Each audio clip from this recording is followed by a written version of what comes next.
प्यारे प्यारे साथ संगत जी, बड़े प्यार से कहिए धन निरंकार जी।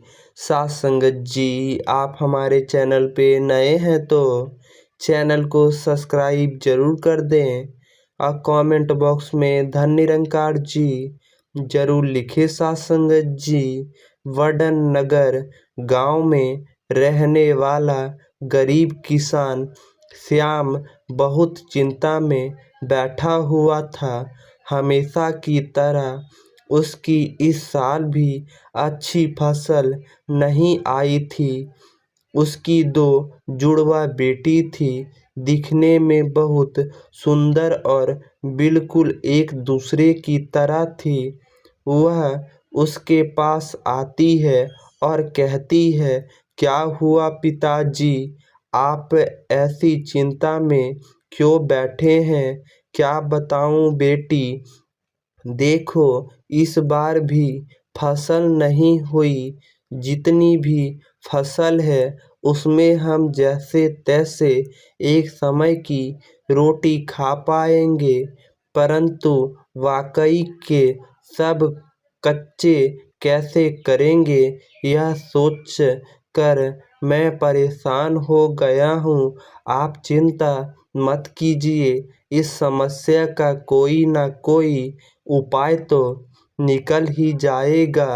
अब इस समस्या का एक ही उपाय है बेटी, हमारे पूरे खेत को खोदकर उस फिर से जोतना होगा।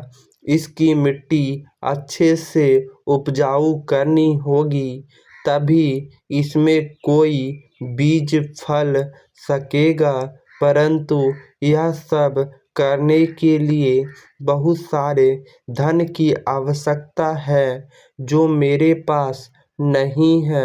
हम धन का प्रबंधन कर लेंगे पिताजी, कैसे कर लेंगे? अरे मुझे तो तुम दोनों के विवाह की भी चिंता है। तुम दोनों अब बड़ी हो गई हो, इतनी सुंदर दिखती हो, समय पर तुम दोनों का विवाह करवाना अनिवार्य है।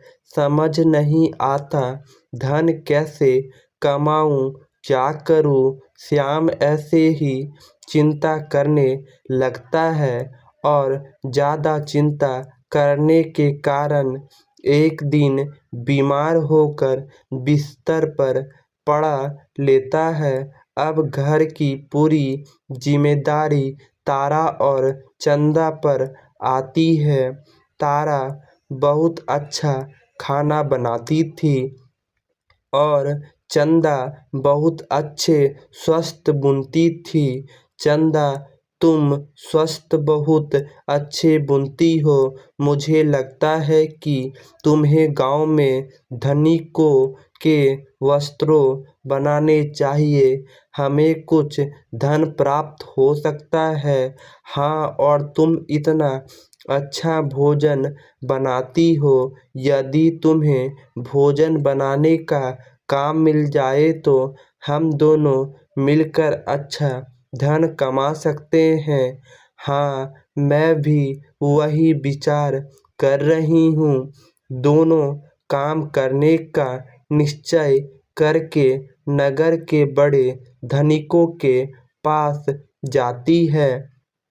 तारा को कुछ घरों में भोजन बनाने का काम मिल जाता है, वहीं चंदा सासू के घर जाती है। मालिक, मुझे वस्त्र बनाने का काम मिल जाता तो मुझ पर आपका बहुत उपकार हो जाएगा।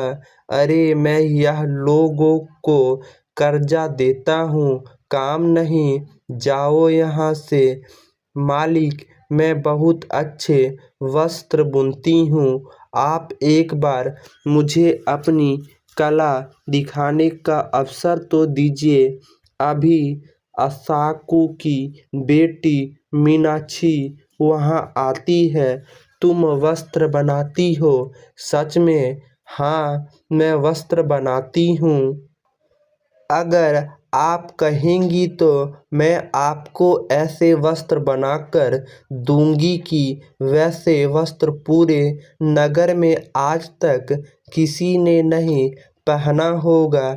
अच्छा, इतना विश्वास है तुम्हें अपनी कला पर तो ठीक है, मैं तुम्हें एक रेशमी वस्त्र देता हूँ, तुम उसका सुंदर पहनावा बनाकर मुझे दो। यदि वह मुझे पसंद आया तो मैं पिताजी से कहकर तुम्हें धन दूंगी, और यही नहीं, आगे मेरे सारे वस्त्र बुनने का काम भी तुम्हें ही दूंगी।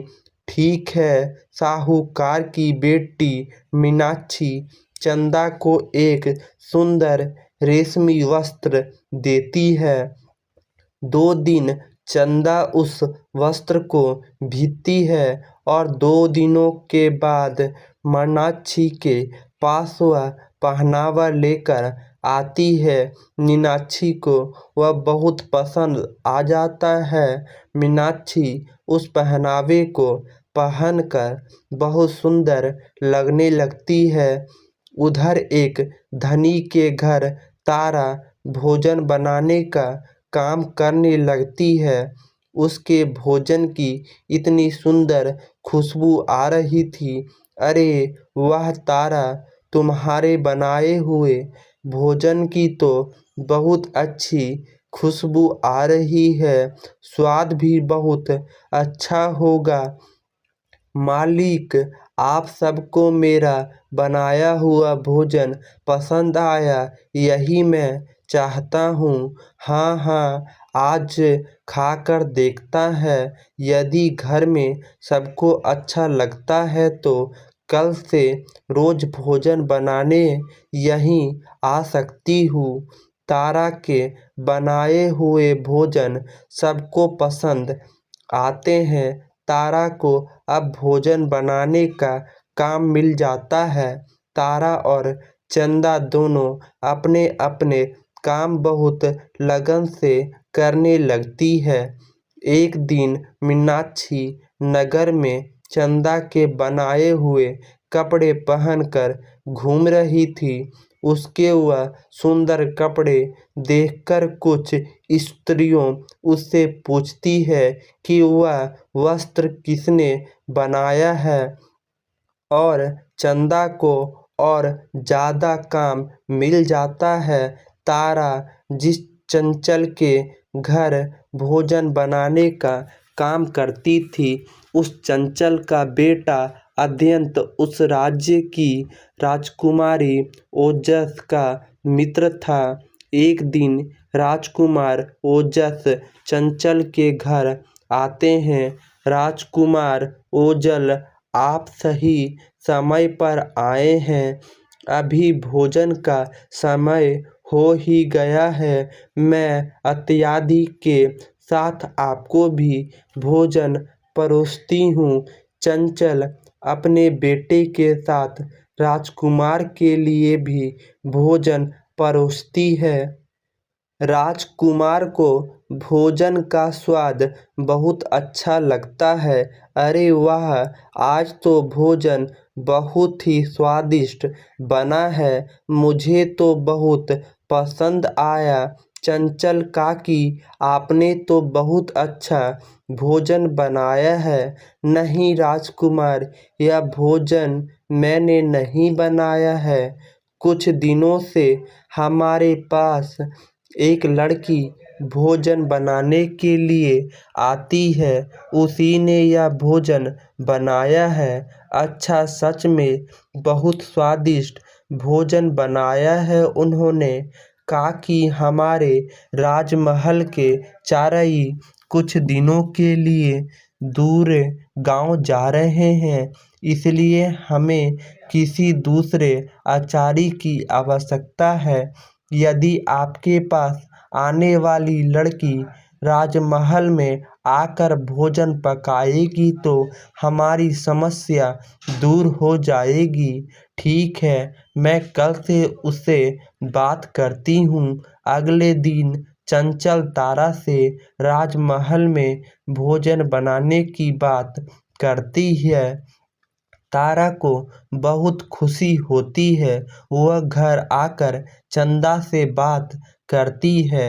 चंदा, आज मुझे चंचल मालकिन ने बताया कि एक दिन राजकुमार को मेरे हाथ का भोजन बहुत पसंद आया था, इसलिए उन्होंने मुझे राजमहल में आकर खाना बनाने को कहा है।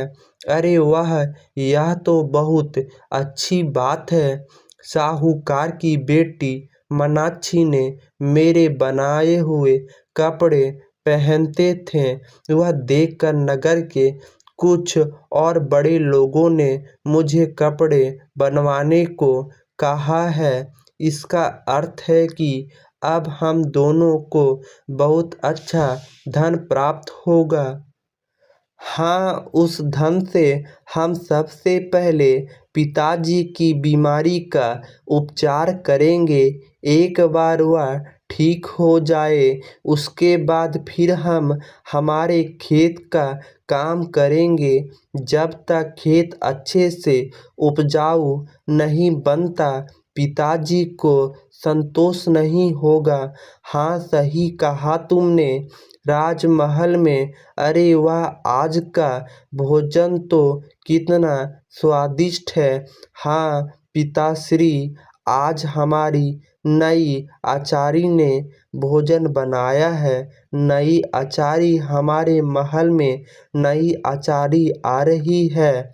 हमारे पुराने आचारी कुछ दिनों के लिए बाहर जा रहे हैं।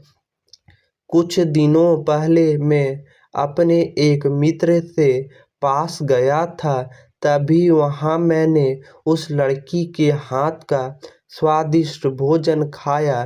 तब मैंने मेरे मित्र की माँ को उस लड़की को महल में भेजने को कहा। सच में बहुत अच्छा भोजन बनाया है उसने। तारा के बनाए हुए भोजन का स्वाद महल में भी सबको अच्छा लगता है।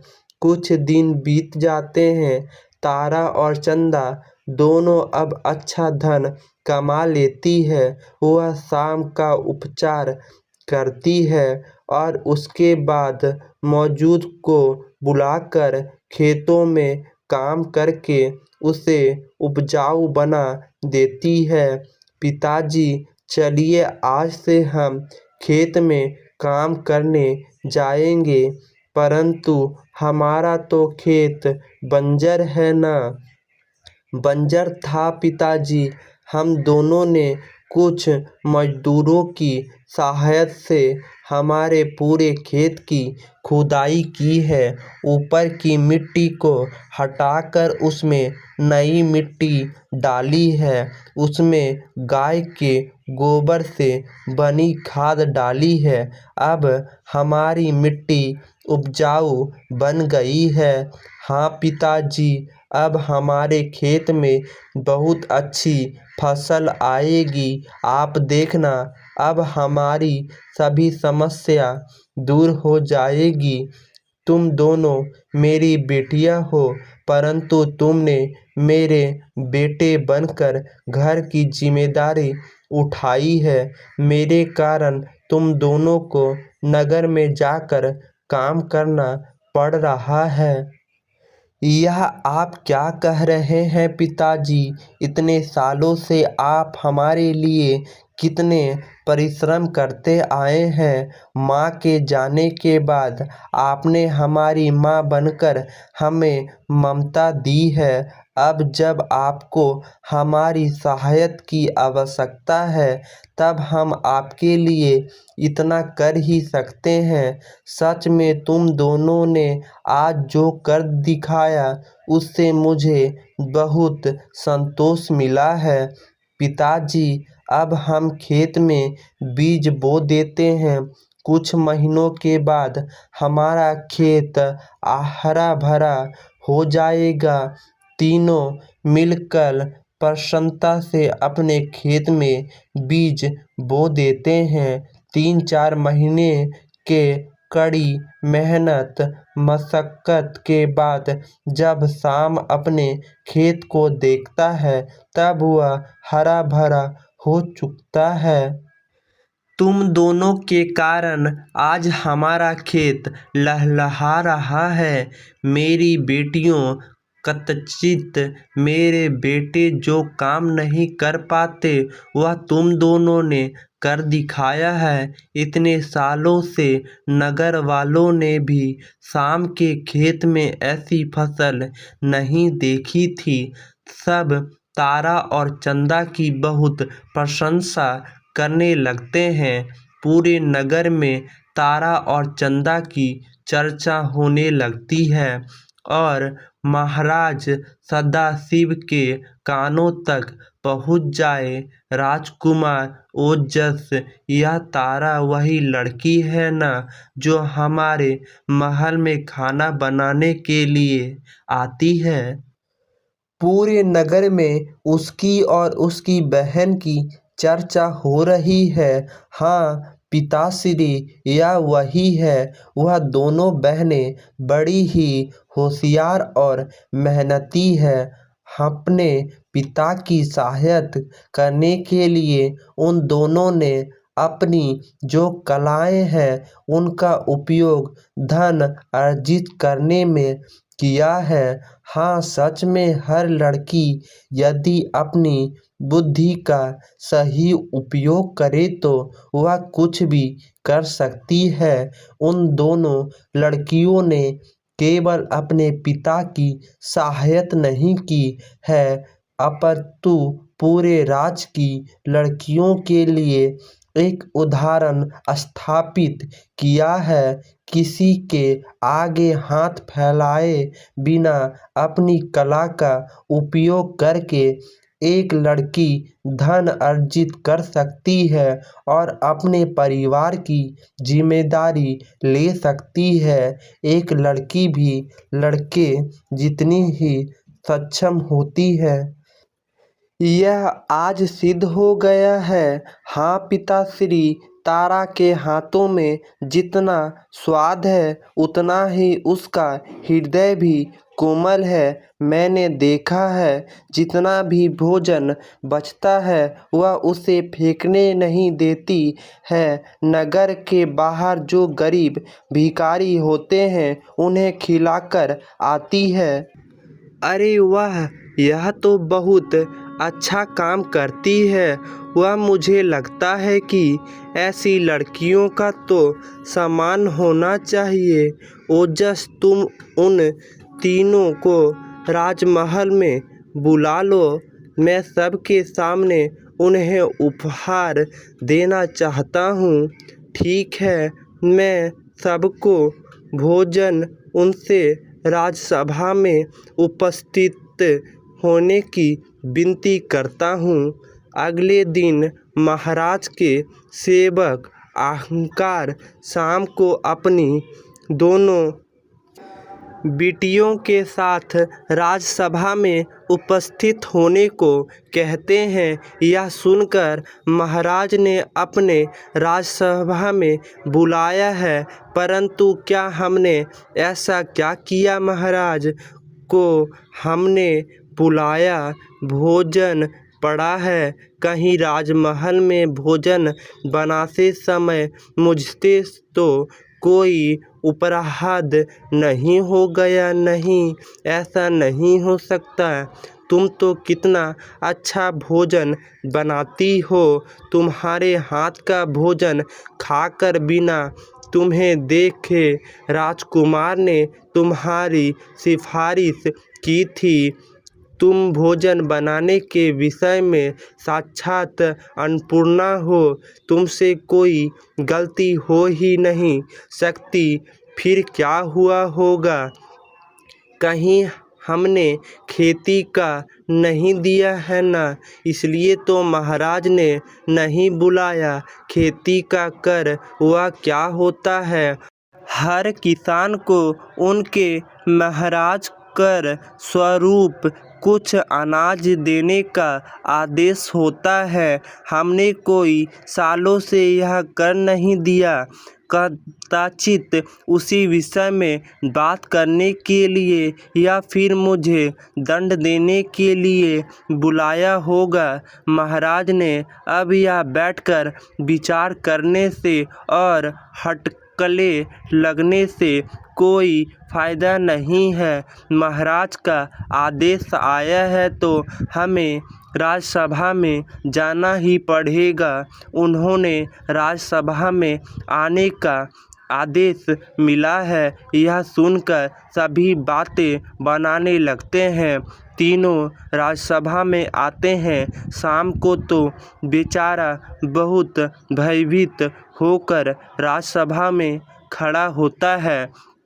वह हाथ जोड़कर महाराज से कहता है, महाराज, मुझसे यह मेरी बेटी से कई अपराध हुआ हो तो हमें क्षमा कर दीजिएगा। तुम तीनों ने कोई अपराध नहीं किया है। श्याम महोदय, फिर हमें आपने इस प्रकार राजसभा में आने का आदेश क्यों दिया है? मैं तो आपकी इन बेटियों को सम्मानित करना चाहता हूँ, इसलिए पूरे नगर में आपकी बेटियों की चर्चा हो रही है। प्यारे प्यारे साथ संगत जी, बड़े प्यार से कहिए, धन निरंकार जी।